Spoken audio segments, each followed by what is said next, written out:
Hello, NYFA Hour fans. Thank you for joining us again on another Thursday. Today we have alumnus Anthony Falleroni. That name is hard. There are a lot of vowels in it, but we're going to get it right. His film, Jumpy, was a editor's choice on Vimeo, and it is amazing. We're going to show you the short, and we're going to talk to him about his process of moving from live action to animation. Stay tuned. Welcome to Popcorn Talk, featuring movie discussion, news, and interviews. Popcorn Talk. We talk movies. Hello, NYFA Hour guests, students, and friends. Excited to come back for the 32nd episode of NYFA Hour. Unfortunately, my co-host Pega is out with the flu, so we send her our love and our hopes that she gets better soon. But in the meantime, we have Anthony with us. How are you doing? I'm good. I'm not sick. That is good. We are glad you're not sick. Yes. The spreading of germs in this industry is terrible. It'll take whole crews down so fast. It's easy to happen. It's like we're talking on the same microphones that get shared, and yeah, I will avoid that. Yeah, ear sweat in the headphones. It's gross. You gotta stay healthy. Come out when you're healthy. Stay home. Get better. So, Pega, we hope you feel better soon. In the meantime, Anthony, your film Jumpy has been doing all kinds of crazy stuff. We're definitely going to get into that in the second half of this show.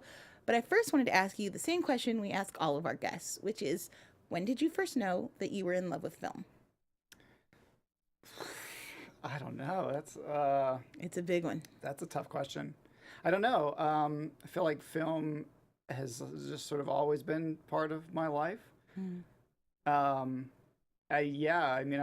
was a kid, I was watching Pretty Woman and Beetlejuice like every day, Little Mermaid. Like I had sort of all these inputs from very early on, and I think I just sort of grew up with film, and there was never like a this is the moment where I'm like, oh, I love this thing.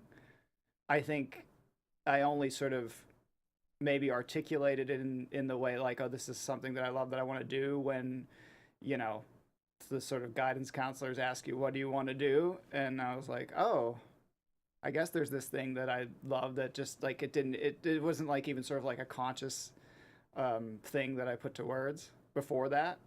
It was just always part of my life. Is there a film that kind of like stuck out for you though, where you were like, because I feel like for a lot of kids when they get into film, it's like, I could make a better movie than this. No, I don't know. I don't even I can't even remember, because I just went to the movies so much. Like we went all the time. Like my mom and I were always at the movies. Like if I'm pressed to think of like a specific, like I can remember when we went to see Jurassic Park. Like I remember like that was like, oh, this is a thing. Definitely. This is like a big thing. A very unique like experience. But yeah, I don't have that moment where I'm like, oh, I could make something better. I usually watch something and I'm like, damn it, I should give up. That's usually when I like really love something, or like I'm like, oh, yeah, no, someone just got it better. My arrogant butt thought that I watched Gangs of New York and I was like, what is even happening? Okay. We could do this more, and that's when I started getting into film. But yeah, Jurassic Park, I feel like, is a landmark for a lot of people in our generation. We actually have the guy who did a lot of the puppeting for that movie come in here. Oh, yeah? Yeah, Craig Caton, who's the chair of the animation department, came in. He brought the T-Rex's little toe, and it was huge. That's awesome. It's like the size of my face. It's amazing. So you're watching movies consistently. You're enjoying them. How do you transition into working in film? Well, I went to NYFA. I sort of... So you hadn't made a film before you got to NYFA? No, that's not true. That's fair. Well, it's sort of like it progressed. Like, I mean, I definitely was making, camcorder stuffed animal, like videos when I was younger. And then when I was in high school, I had I grew up in Pittsburgh. So like a lot of my friends that were into film were very big, like Romero, like Zombie, like that was their thing. I thought you were going to say Rocky. No, that's Philadelphia. Oh man, those are fighting words. Not the same thing. But Rocky's a great movie. But like, so my friends in high school were all about like doing the zombie movies. Like, we had like breaking glass in the car and like doing all like the effects. So I did that with them. And then when I was in college, we had sort of like the campus television station that they really only covered like certain, like very specific events during the year, and the rest of the time it was just sort of there. And so I sort of just started making a lot of content. I had shows that I like hosted, but then I also, with like my friends that weren't even part of campus television, we would just run around with a camera and make shorts that were silly, or like, you know, there's one that we saw Sin City and we're like, oh yeah, we're gonna have like hyperviolet black and white. It's not very good, and it's like 40 minutes long, but that stuff would play on campus television because there's nothing else was there. Wow. And so I did a lot of that sort of thing, and then after I was done with that, I was like, well, I studied history, and I'm like, I need to not just like get into film. Like I need to go to school for that. I like move to Los Angeles and make it a little bit more more active of a not just like, oh, someday, like as a side thing. Do you remember your first film? You talked a little bit about working with stuffed animals. I don't. I mean, I don't know where, like, they're lost somewhere, I'm sure. I don't know. I do remember I had like a shark that like had like a mouth that you could make talk. Yeah. And like a little lobster. I for some reason that's burned in my mind. You know, some things just like without context, but you can remember like the imagery. Were they like, because I feel like when I was making stories with my Barbies, there were a lot of like soap opera aspects to them. There's like super basic storytelling and like, you cheated, slap, and then like someone killed somebody, oh no. Well, you know, the sharks, they don't slap very well, but I could see like the arms that are articulated from Barbie would make more sense. Well, I also, you know, I had a lot of Ninja Turtles action figures, but I don't think I used them as much. Yeah, I don't know. I don't remember. I think it was just sort of like silly, bizarre. I mean, I was always drawing as well, and I think maybe it was a sort of Beetlejuice, like Tim Burton. Like I always had a lot of like weird, very like curvy and very colorful, weird stuff. So I would imagine it was probably some sort of bizarre adventure that I was filming with the stuffed animals. I love that. So from those early films, what do you think, like before you get into, you know, studying seriously, when you're just making them for fun, what were some of your biggest hurdles and maybe greatest lessons? I think when I was doing it with my friends at like CMU, when I was doing it in college, we were doing it more proactively. I think probably one of the biggest things I learned is that, because none of my friends, they liked movies, but they weren't like really interested in it, but they wanted to do it like because we were doing it. It's fun to shoot a movie when there's no budget and no one breathing down your neck about making sure you get all of the shots. Like when you're just making it, it's like, it's just a fun. It is. And then, but also, so like they didn't have, you know, they knew cinematic language as much as anybody does that's grown up as we have with, you know, film and TV being everywhere. But it's not like something they studied. But at the same time, just because they were reliable and they were into it, like it was better than sometimes having people that aren't as passionate and don't want to be there, but do know what they're talking about. Yeah. And sort of, you know, it's better to have someone that you want to be around than you don't want to be around, but they're a genius. Whether you're organized with a plan coming in or you just kind of arrive on set, you're working with a group for long hours, so a positive attitude is invaluable, certainly. And a lot of that stuff was very, I should say, pretty much unscripted. It was a lot of just like, here's a scenario, let's dress up in however is appropriate, and let's go out, and it's just like find the shots and then we just make it up. Were you guys I'm just so curious, were you guys like editing on like iMovie and stuff? We were at first, like very early on, and then we had got Final Cut pretty quickly. And a lot of the stuff we did too was like music videos, so it was very, you know, it didn't have to, it had like a story in as much as music videos have a story, but like it was much more loose and sort of, you know, abstract. Man, I used to have a teacher who'd be so pissed when we would do music videos. He's like, you're not learning storytelling. Oh. I'd be like, but it's so much fun. And he's like, what is this? You're just telegraphing me story through the music. I hate this. Oh man, he used to write us really hard. But I think that doing music videos, especially as a young filmmaker, is kind of, I don't know if I even want to say easiest, but it's just such a natural place to start of like applying music to rhythm, of like the editing to figuring out general story, and even then you can really futz around with like camera angles and things because Oh, it's a yeah. music video. If it doesn't cut together right, like you can smash cut it because Exactly. it's music. And we would we'd try to like do something. I mean, this is just like the way my bizarre brain, and they were, and like my friends thought the same way. But like we would do like Careless Whisper, but it was like a guy played by me that was in love with a tree, and so it's just like a lot of like us gyrating around trees on campus, and people are just like walking by, and Just hearing the sax solo and like you trying to seduce a tree, like yeah, it's pretty much what you'd imagine. But, that's amazing. Let's talk a little bit about you coming to NYFA. How do you decide, you say you needed to come out to LA. Obviously we're here, that's helpful. But why NYFA? Honestly, it was kind of like I had sort of all these schools that seemed like it would be a good place to go. And like I said, I was studying history, and it was sort of like getting towards the end of my senior year, and I was already taking grad classes because I had so many requirements done. And I was just like, I don't think this is the path I want to go down. I was like, so it was very late, and I was talking to my mom. I was like, what should I do? And she's like, well, if that's what you want to do, you should do it. You should apply now. And like, since it was so late, a lot of the schools didn't accept, like I didn't have time to take like They were gonna do all late like registration. and so like NYFA was one of the ones that was fortunate enough to offer that, and I was like, okay, well, great. That was like one of the places that I had picked out anyway. Let's go. And it was pretty smooth process once like I started talking with them and everything, and yeah. Very cool.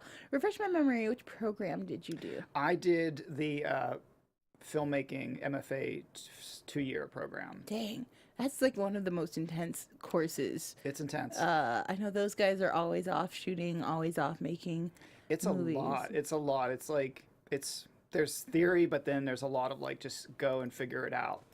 Yeah, that's kind of what I love about NYFA, because it mirrors that from my schooling too, where the very first day they put a film camera in our hands. They're like, here's how you load it, go out and shoot a full like thing, and then come back, we're gonna edit it by hand. Yeah. And it was and many times overwhelming, but also it took a lot of the fear or apprehension out of it because you just gotta get started. Yeah. Did you have like a favorite class getting started, or was there like or maybe better, a favorite project that you worked on?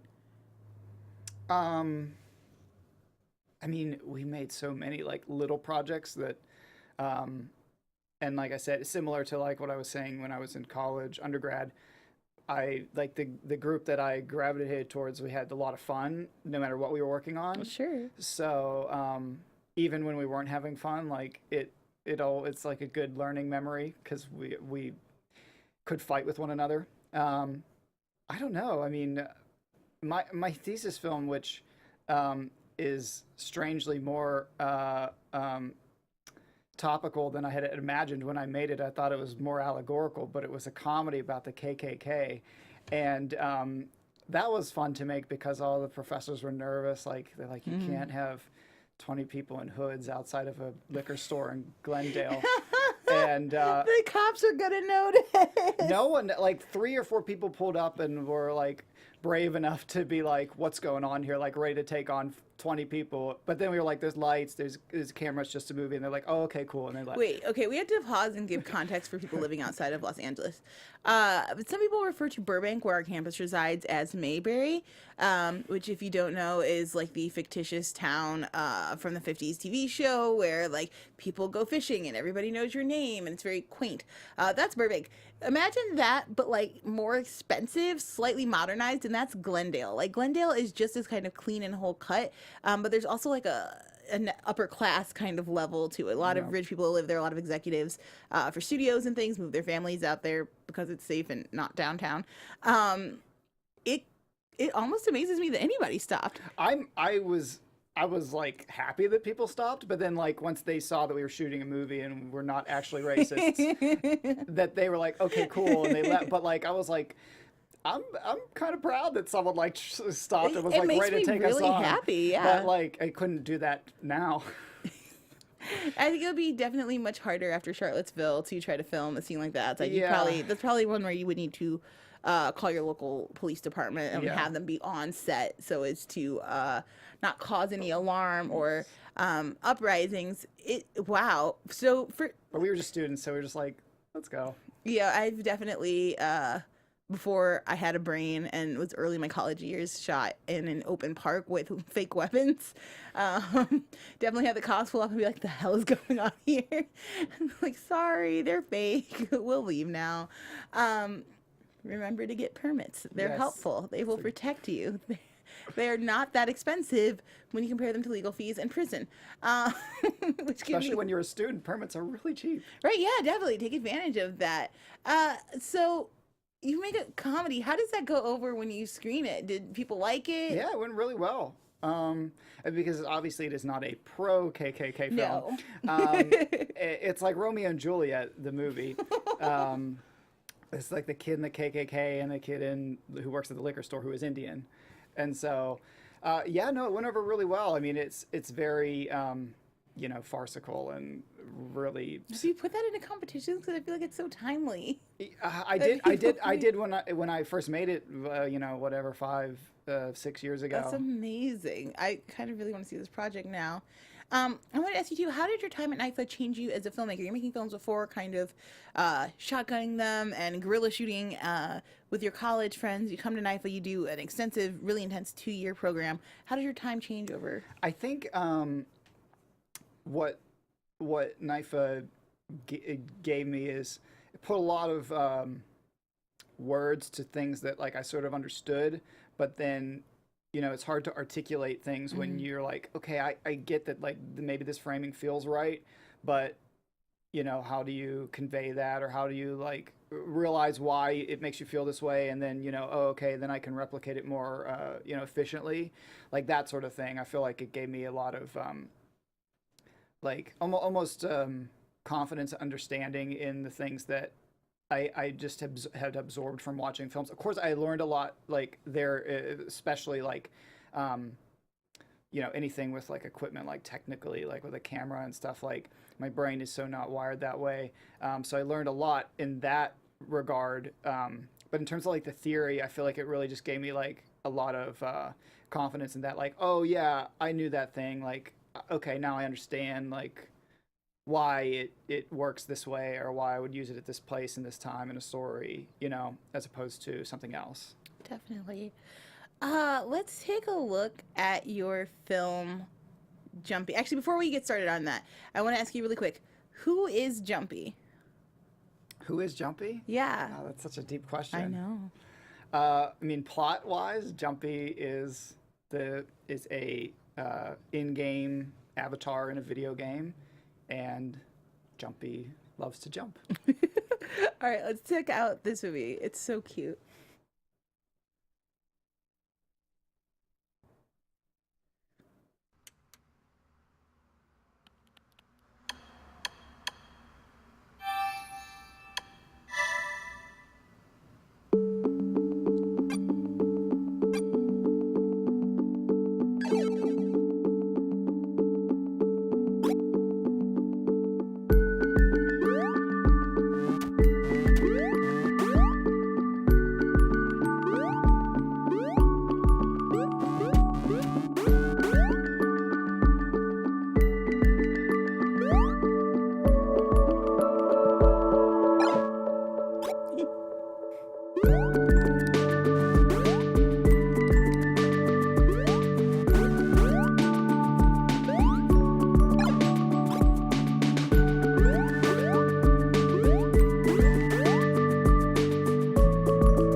warm.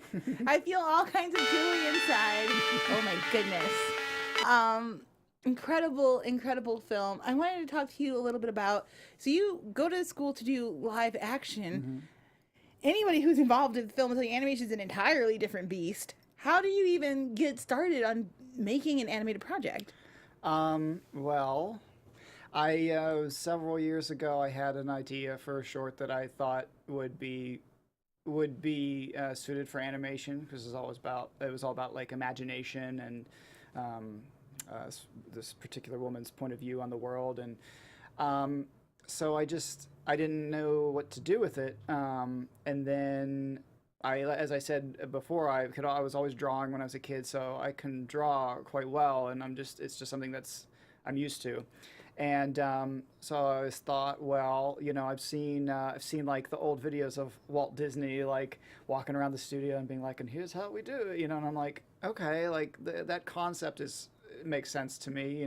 You draw the motions a little bit at a time, and then you just layer it. And I'll use Photoshop instead of a giant camera rig that they had with all the like layers, and I'm like, it could probably work that way. And so that's what I did, and I just sort of did it as I went. And I was really happy with it. And so I've just been sort of doing more and more of that. I did a music video. I've done like other little short things. And then I just try and teach myself more each time. And then for Jumpy, doing like the, video game type stuff, it's just instead of drawing it with a paper and a pen and scanning it, I skip that step and I do it with pixels and Photoshop. Heck yeah, digital. Is there an inspiration behind this story? Behind the story? Yeah, I guess so. I mean, I guess I was just sort of thinking about how, like, the idea of people being, like, feeling like they're meant to do one thing, or, like, like this is their purpose, and yet they're not good at it, or they're like falling short of it, or like it's just not happening, which I'm sure anybody in the entertainment industry can relate to, but I feel like it's a very general thing that a lot of people would understand.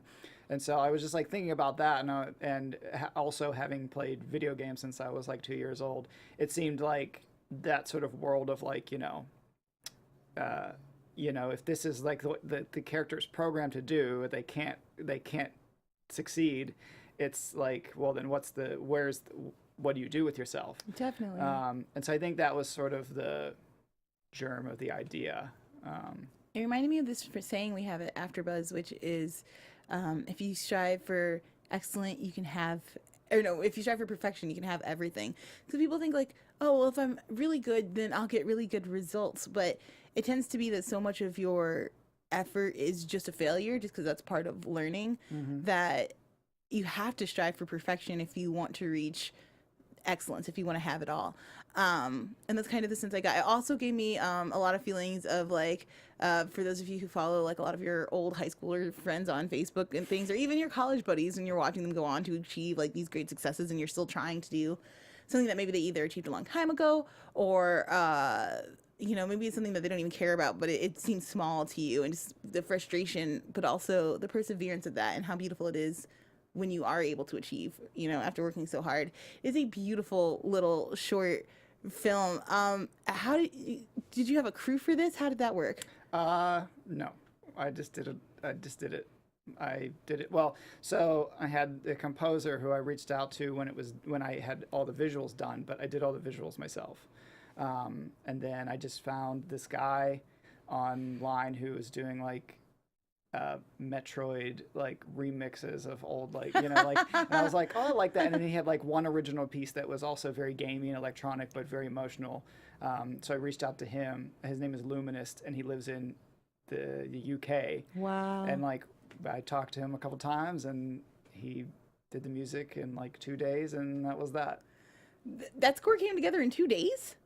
It's a beautiful score. Yeah, it's great. I was really impressed. I'm not musical at all, so I'm just like... And so there's one thing you can't do. I'm really excited to hear about that. There's more than one thing I can't do.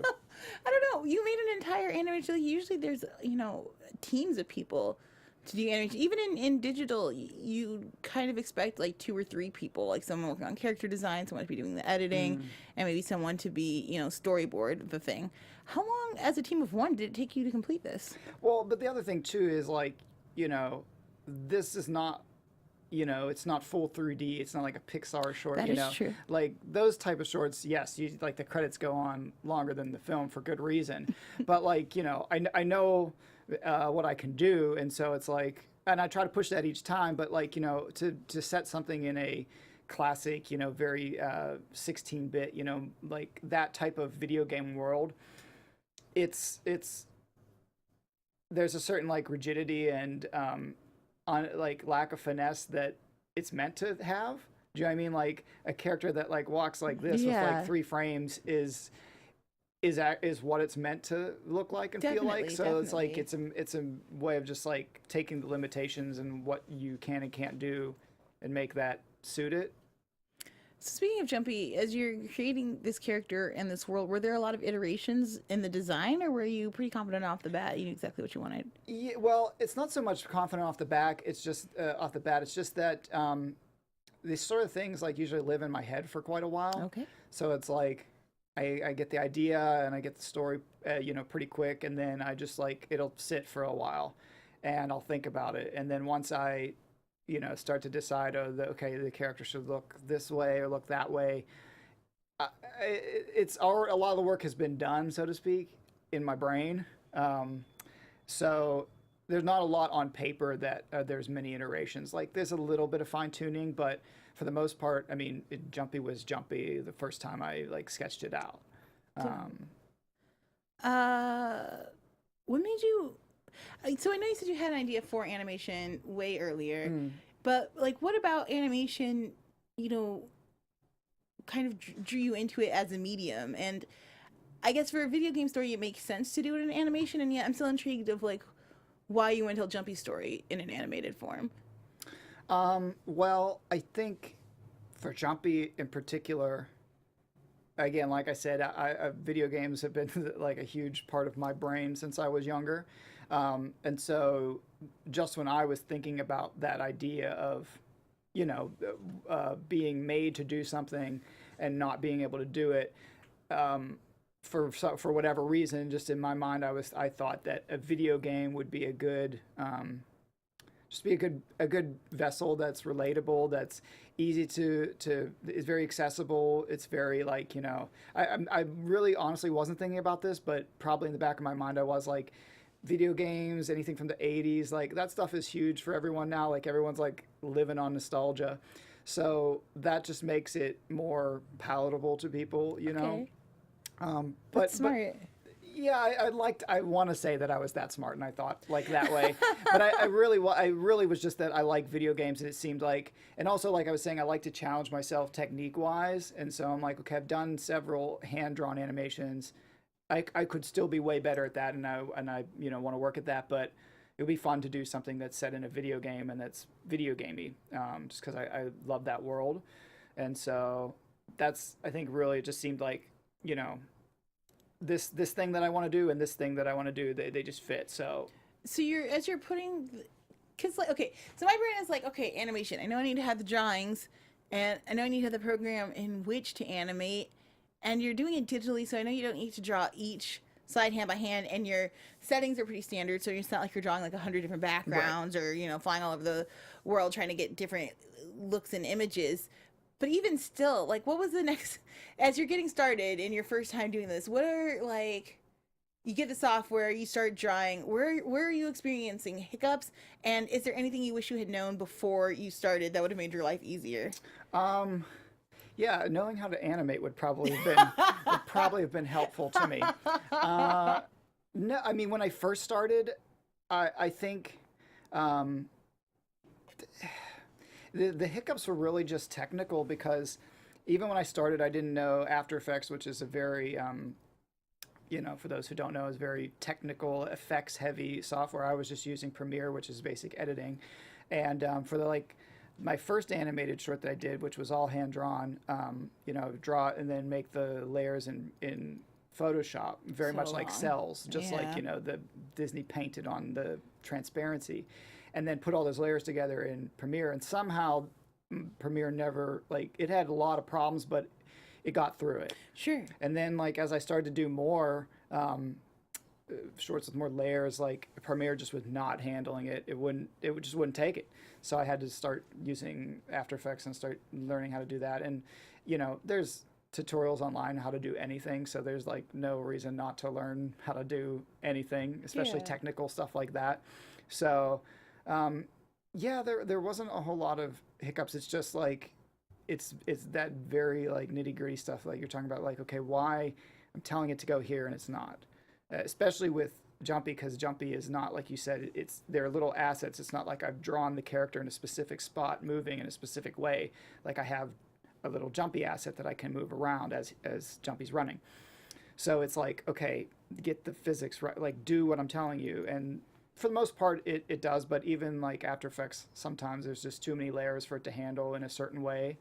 But yeah, for the most part, it got solved pretty easily. Right on. What video games inspired this look? I see a lot of Mario. There's definitely a lot of Mario. I mean, I always and forever am a Zelda person. Yes. Wait, what's your favorite Zelda game? Well, I mean, Ocarina of Time has been like my favorite for. It's really, it's super good. Breath of the Wild is really good though. The new one. Twilight Princess though. Twilight Princess is good. It's story wise, it's pretty great. The story is great. The play wise, the game, it's kind of like Ocarina Part 2, but yeah, the story wise is great. I mean, Midna is a great character. Definitely.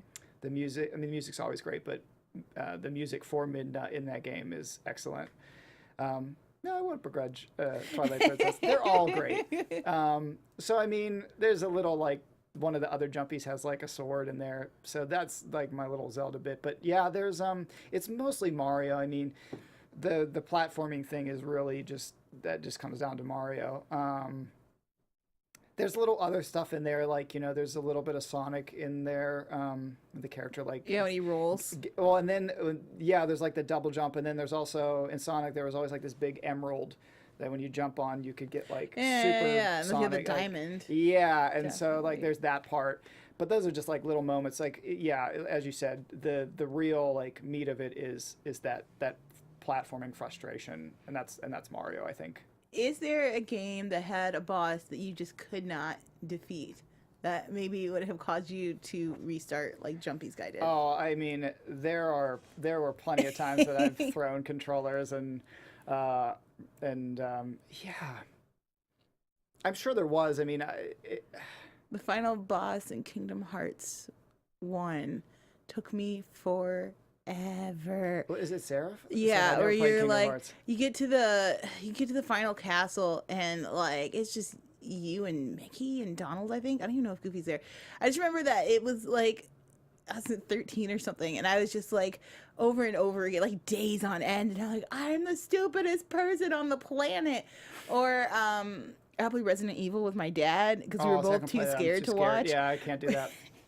We would get started and maybe get like to the first boss. We'd be like, no, it's too scary. We have to back away. Yeah. Or yeah, Final Fantasy VII also had a couple bosses where I was like, I just need to lay down now. I couldn't get into the turn-based stuff.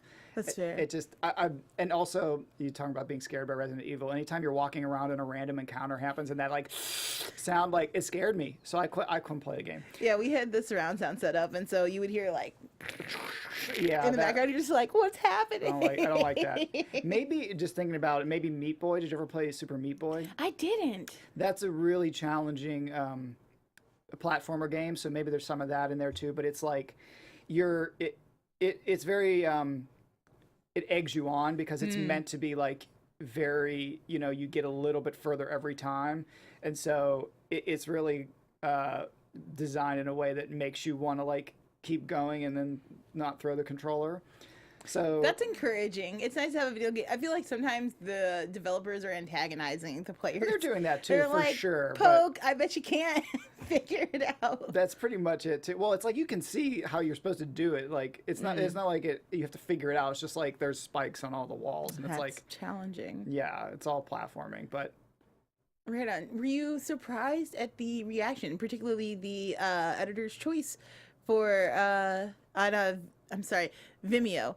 Yes. Yeah, the staff pick. I always want to say Venmo. They're just too close. They're too Well, I didn't get close. any money, no.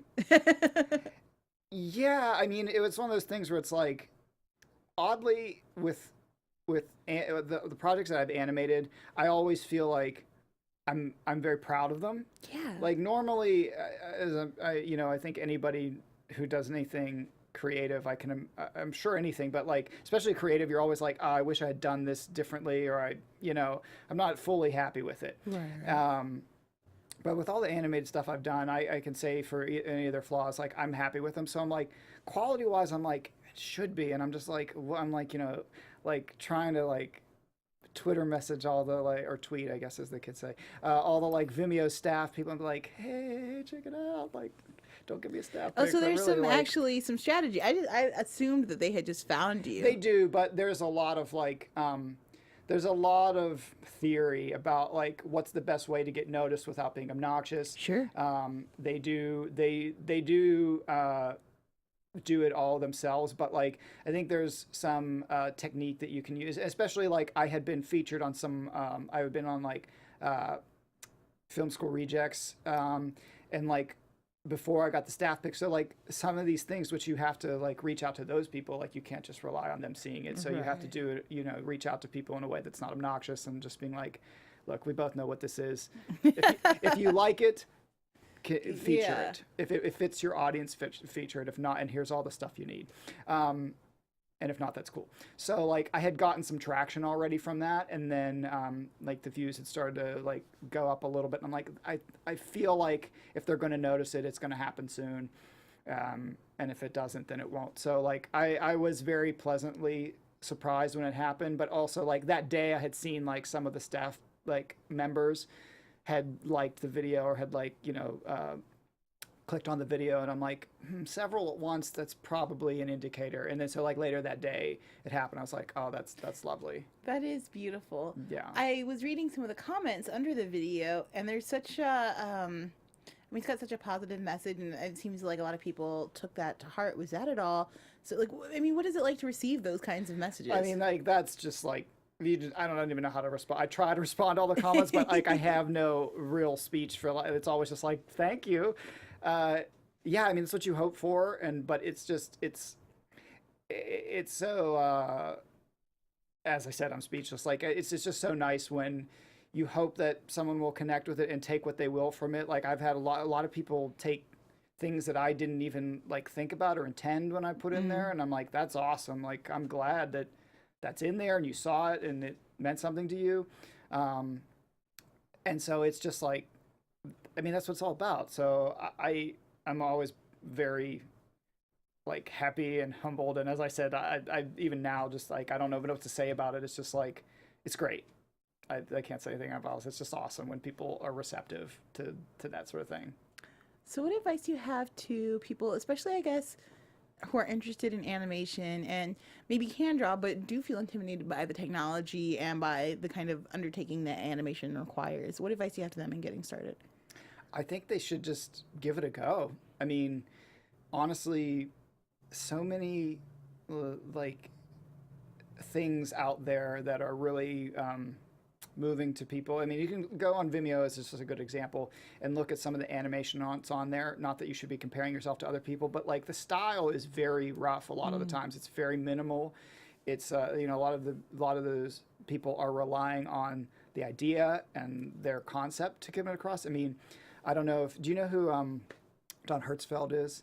He's a lot of if you've seen his animation, you'd recognize there's a lot of like my spoon is too big. It's they're like salad stick figures. figures. Yeah, this guy has been nominated for numerous Oscars. Yeah. And his films are all stick figures. It's all about the idea. And certainly if you have a great idea, like sometimes the more minimal like stick figures is kind of like intriguing. It's a draw. Yeah. So I would say just mess around, like just start doing it and just trying to execute it, and don't like having expectations, like, don't think, oh, if this doesn't look like, I don't know what, The Lion King, then you're going to give up. Like, the, Huge expectations. yeah, for but I yourself. think people get, like, even myself, of course, everyone like has like, I want it to be this, and sometimes it doesn't come out to be that. But it's like, well, it's it's a step, it's a process. So just start drawing it one at a time and like figure it out. And animation is really, I think it's really rewarding because it's like magic when it's really tedious and it involves a lot of patience, which I don't have. But it's like roller coaster. It's like, oh my God, this is so much. It's so tedious. And then like when it all moves, you're just like, wow, that's awesome. Like it really, if you think it's something that you're interested in, I think you should just give it a try and see, because you'll know pretty quickly if like that feeling of having something come to life in front of you is worth the attempt at just trying to figure it out. I think it'll be pretty apparent. Right on. What's up next for you, Anthony? The next thing I want to do animated wise is a feature, which is crazy. Wow. Again, all by yourself? No, I don't think that would be possible I don't think it's so. in my lifetime frame to finish. No, but what I'm planning to do ideally is I have a script that I wrote that I would like to animate like a 2-minute like trailer for, to give a visual to the story. Can you give us a little elevator pitch what the film's about? Yeah, it's very okay. So if you would, I'll do that like this meets this, like, Yes. because that's how people like it, even though they say they hate it. It just helps paint such a clear It picture. does. It's very like a Miyazaki like world with Kimmy Schmidt as the main character. So it's like this, rural, very Italian, like picturesque, like a setting where magic's bad. Everyone who has magic is bad. They're bad. And the main character she has magical powers, and she's like all about like trying to keep them under wraps. Like she's not trying to like show people that. And she's very, as I say, Kimmy Schmitty, because she's very like bubbly and very silly, and like, but it also sort of is like a coping mechanism. This person, she's been discriminated her whole life because she has magical powers and doesn't know what to do with it, and so she comes off as this very like silly person, and so it's all about her teaming up with this wizard that people have also said is bad, and she's like not quite sure where he is or not. It seems like he wants to do this altruistic thing, and she has the power to do it. And so it's like, This sounds like it takes place in the same universe as Kiki's Delivery Service, which is my favorite Miyazaki film. Sure, I could say that, though they're a lot more understanding of Kiki in that film than It's true. But but I she's still do- kind I of the do weird love girl that out. movie. It I takes do- her a second to boy in the striped shirt has to kind of get her introduced to everybody before they're That's true. That's true. I do love that. That's probably one of my favorites as well. Yeah, it's like it's serious, but it also has that very silly side to I it. love that. Yeah, and I think it's an important message that especially kids would need to hear nowadays. I That wanna you ask should you accept too- everybody. Yes, absolutely. I want to ask you, why tell kids? I feel like so many guys I meet want to be the next like Quentin Tarantino or Martin Scorsese, which is respectable. They're incredible filmmakers, but you don't find a lot of guys wanting to tell like children's, at least at the get go, like especially like in their youth. That usually comes as they Sure. get older. Well, I'm getting there. Get out of here now. I don't know. I mean, but I also think there's a way to tell stories that, because like I want to tell children's stories. It almost has like a negative connotation to it, which I don't think it does. But like I think there's a way to tell a story that's engaging to adults as well as children. Especially because I think children they're patronized a lot. Yeah. I mean, obviously, you maybe shouldn't be showing like children The Thing or something. Then again, I was watching The Thing, so. But like, Or it. Don't take your kids to see it. yeah, maybe not right away. Though I used to watch Chucky, and that scarred me for life. But kids will. I think maybe this is like a high benchmark, but like Pixar movies are pretty. When they're playing to all ages, I think they speak to children and adults in a very effective way. Yeah. And not like talking down in either way. Now, obviously, it's very hard to do, but I think stories that can do that have I don't know. I just think they have a lot of value. Not just movie stories in general that can do that. I think they have a lasting permanence. I think it's what makes Spielberg such a standout, or even Scott Sneider, who does a ton of comic book stuff. He writes a lot of Batman things that are not inappropriate for children, which I think that there's a longevity and a permanence to stories that don't exclude people, or especially by age. Yeah. So yeah, I totally agree, and I think that work is really important. I think we need stories that we can actively enjoy and then have like open discussions with our kids about, because stories are how we tell our history. Yeah, I agree. It's really valuable. Yeah. Well, Anthony, thank you so much for joining us today. Yeah. This has been a super lovely conversation. We got to talk about video games and animation and our love of Jurassic Park, which is forever one of the greatest movies of all time. It's so good. It's just super like fun. a roller coaster ride. It is. There's just so much joy in everyone's heart, in the original. So much joy in Yes, everyone's heart. we'll be clear. And it's pure, and also the scale, which is the only thing I ever talk about when I talk about that film, is how accurate the scale is. How did they do it in '93? It's impressive. I don't know. That's why I didn't make that movie. Guys, I want to thank you so much for tuning in. Thank you again, Anthony, for joining us Thank you. today. Definitely go check out his work. What is your Vimeo screen name, so people can find more of your work? I mean, honestly, the best way is if you just go to anthonyfalleroni.com. There it is. You can see all my work. It's all there. Definitely go check out more of his work. It's super great. And definitely come back here next Thursday at 4 o'clock as we bring in another NYFA guest to talk about their incredible cinematic journeys. We'll see you guys next week. Bye. Bye. From producers Maria Menounos, Kevin Undergaro, Phil Svitek, and the entire Popcorn Talk Network, we would like to thank you for tuning in. For questions or comments, be sure to visit popcorntalk.com. I'm Sir Richard Wentworth, and this has been a presentation of the Popcorn Talk Network. The views expressed herein are those of the hosts only and do not necessarily reflect the views of AfterBuzz TV or its owners or principals.